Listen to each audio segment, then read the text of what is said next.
The letter said it was just a confirmation, confirming a change I never made, to an address I didn't recognize, in a city I hadn't lived in for 30 years. I called the number at the bottom, thinking it had to be a mistake. It wasn't. Someone had already filed paperwork saying I couldn't manage my own money anymore. The person asking to take control of it wasn't a stranger. It was someone I'd trusted more than almost anyone else in my life. My name is Milton Castle. I'm 74, a retired football coach from Baton Rouge, Louisiana. And that ordinary white envelope sitting in my mailbox turned out to be the beginning of the hardest lesson I've ever had to learn about trust. The envelope looked like every other piece of government mail I'd received over the years.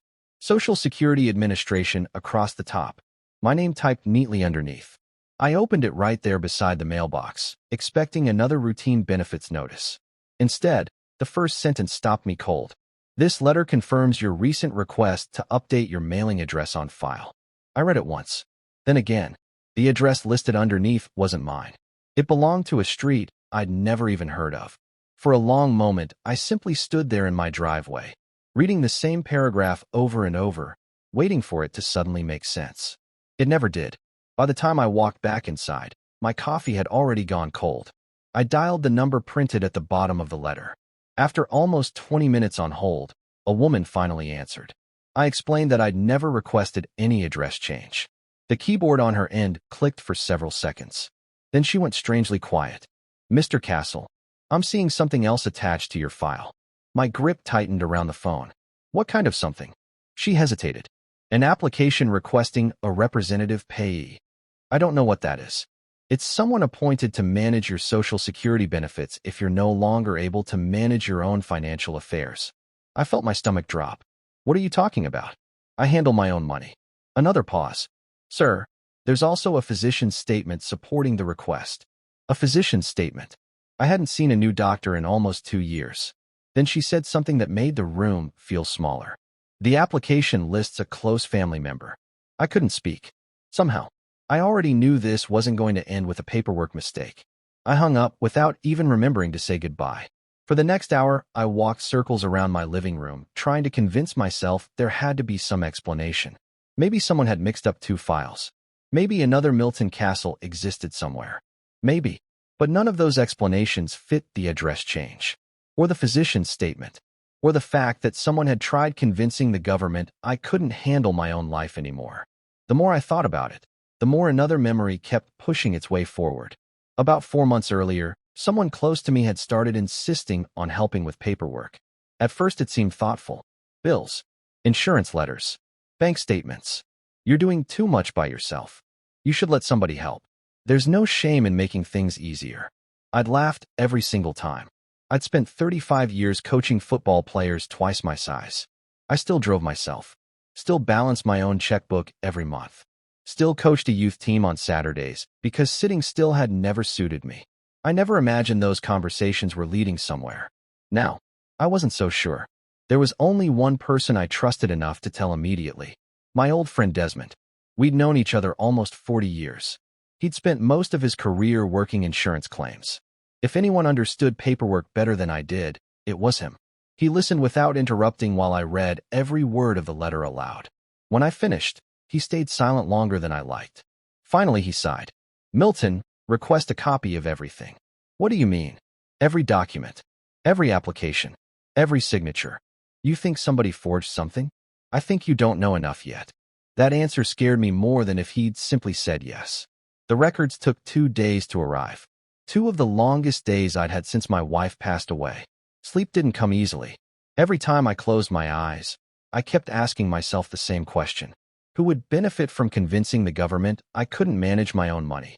When the envelope finally arrived, I spread every page across my kitchen table. Most of it looked routine, until I reached the physician's statement. The doctor's name meant nothing to me. According to the report, he'd examined me less than a month earlier. According to the report, I suffered from moderate cognitive decline. According to the report, I could no longer safely manage my finances. I stared at those words for almost a full minute. Then I laughed. Not because anything was funny, because it was impossible. I'd never met that doctor. I'd never stepped inside his office. I'd never been evaluated by anyone. Someone had written an entire medical opinion about me, without ever seeing me. I called Desmond immediately. 20 minutes later, he was sitting across from me at my kitchen table reading every page himself. When he reached the physician's statement, he slowly lowered it. Milton, what? You need an attorney. The next afternoon, Desmond introduced me to an elder law attorney named Priscilla Odom. She spent almost an hour reading every document without saying much. When she finally looked up, her expression had changed. This isn't just family trouble. What do you mean? If this physician's statement is false, someone may have committed fraud involving the federal government. The words hit harder than I expected. Fraud. Federal. Those weren't words I ever imagined hearing connected to my own family. Priscilla leaned forward. But before we file anything, she tapped one finger gently against the folder. I want to know exactly who built this. I frowned. You think more than one person's involved? I think people rarely pull off paperwork like this alone. Then she asked me a question I wasn't expecting. Has anyone around you been unusually interested in your mail lately? The answer came to me immediately. Too immediately. And the moment I said the name out loud, everything that had seemed harmless over the past few months suddenly looked completely different. The name that came out of my mouth was Carla's. I hated hearing myself say it. Even then, sitting across from Priscilla, I wanted to believe I was wrong. Carla was my only child. I'd raised her after her mother passed away. She'd been the one bringing over homemade soup whenever I caught a cold, the one checking on me after every doctor's appointment. I couldn't make the picture in my head fit the paperwork lying on Priscilla's desk. Priscilla didn't rush to conclusions. She simply nodded. Then we find out whether she's the one driving this, or whether someone else is driving her. It wasn't the answer I expected, but it gave me something I desperately needed. Hope that maybe this story wasn't as simple as betrayal. She asked me not to confront Carla yet. If someone helped put this together, she said, we need to know how far it goes before anyone has a chance to destroy evidence. Agreeing to that felt like swallowing broken glass, but I trusted her judgment. For the next week, I acted exactly as I always had whenever Carla called. Those conversations suddenly sounded different. She asked whether I'd received any important government mail lately. She wondered if I'd remembered to take my blood pressure pills. She reminded me not to forget where I'd put important documents. Every question sounded ordinary by itself. Together, they felt rehearsed. By the end of each call, I found myself wondering whether she was checking on me or checking whether her plan was still working. Meanwhile, Priscilla's investigators started digging into the physician's statement. 3 days later, she called me back into her office. The moment I walked in, I could tell she'd found something. Mr. Castle, she said quietly, sliding another folder across the desk. Dr. Aldous Weir isn't licensed to practice medicine. I stared at her. What do you mean? He lost his credentials years ago after being connected to falsified patient records. Since then, he's been using different consulting businesses, but none of them legally authorize him to perform medical evaluations. I felt my chest tighten. So whoever filed that statement knew exactly what they were doing. Priscilla nodded. And there's something else. She pointed to another page. Todd. My son-in-law's name sat there in black ink. Years earlier, before marrying Carla, he'd briefly worked at the same medical office where Weir had been employed as an administrator. That wasn't a coincidence. Somehow, Todd already knew the man whose fake medical opinion had nearly taken control of my Social Security benefits. For the first time, my anger shifted. Maybe Carla wasn't the architect after all. Maybe she'd simply trusted the wrong person. Priscilla suggested one final step before filing everything with federal investigators. If Todd believes nothing's wrong yet, she said, people often say far more than they should. The following Sunday, Carla and Todd came over for dinner like they had dozens of times before. I grilled burgers in the backyard while Desmond quietly placed a recorder inside the old wooden radio that still sat on my kitchen counter. My late wife had listened to that same radio every morning while making breakfast. I never imagined it would someday become evidence. Dinner felt strangely normal. Todd joked about football. Carla asked whether I'd planted tomatoes this year. I answered every question as calmly as I could, though my stomach never stopped twisting. After dessert, I excused myself to the garage, saying I wanted to find an old extension cord. Instead, I stood just outside the kitchen door. The recorder was still running. Todd spoke first. The confirmation letter already went out. Carla sighed. He sounded confused when I talked to him. Good, Todd answered. That's exactly what we need. A long silence followed. Then Carla asked the question that made my heart stop. Are you sure none of this comes back on me? Todd laughed softly. Relax. By the time Social Security finishes reviewing everything, we'll already have several months of payments redirected. After that, we'll figure something else out. My hand tightened around the garage door frame. I kept hoping Carla would tell him to stop. Instead, she said nothing. That silence hurt even more than Todd's words. The next morning, Priscilla filed the recording, the fraudulent physician's statement, and every supporting document with the Social Security Administration's Office of Inspector General. Once federal investigators became involved, events moved far faster than I'd imagined. Within days, the representative payee request was suspended. The address change was reversed.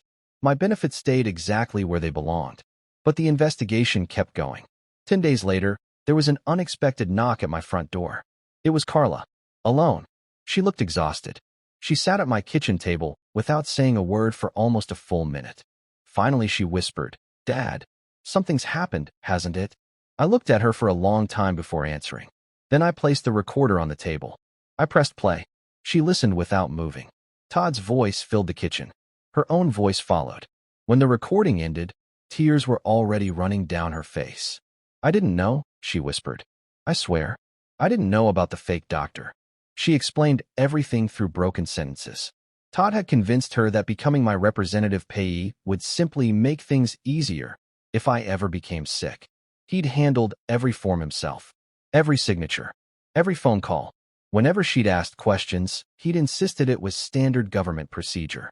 At first, I wanted to believe every word. Then I remembered something. "If you thought this was helping me," I looked directly into her eyes. "Why didn't you ask me?" She couldn't answer. She simply cried. The investigators interviewed her the following week. To my surprise, she cooperated completely. She handed over emails, text messages, documents, everything Todd had ever sent her. Those records proved he'd been the one coordinating with Weir and preparing nearly every piece of fraudulent paperwork before Carla ever signed anything. Todd was arrested several weeks later on federal fraud charges, along with charges related to the fabricated medical documentation. Confronted with overwhelming evidence, he eventually pled guilty. Carla was never criminally charged. Investigators concluded she'd been manipulated into believing she was participating in a legitimate process, though they made it clear she should have questioned it far sooner than she did. It's been almost a year now. Some things never returned completely to the way they were. Trust is one of them. Carla visits every Sunday again, but now we talk more honestly than we ever did before. She left Todd not long after everything came to light, and has spent the past year trying, quietly, to rebuild the relationship we nearly lost forever. Last week, another envelope from Social Security arrived in my mailbox. For just a second, I felt that same knot in my stomach. Then I smiled. It was nothing more than my annual benefits statement. My correct address. My correct name. No strange confirmations. No fraudulent forms. Just an ordinary letter. I stood there in my driveway holding it a little longer than necessary, realizing how strange life is. Sometimes the greatest feeling in the world isn't receiving good news. It's opening an envelope and finding absolutely nothing wrong. If this story got to you, hit like, drop a comment, and subscribe for more. I'll see you in the next one.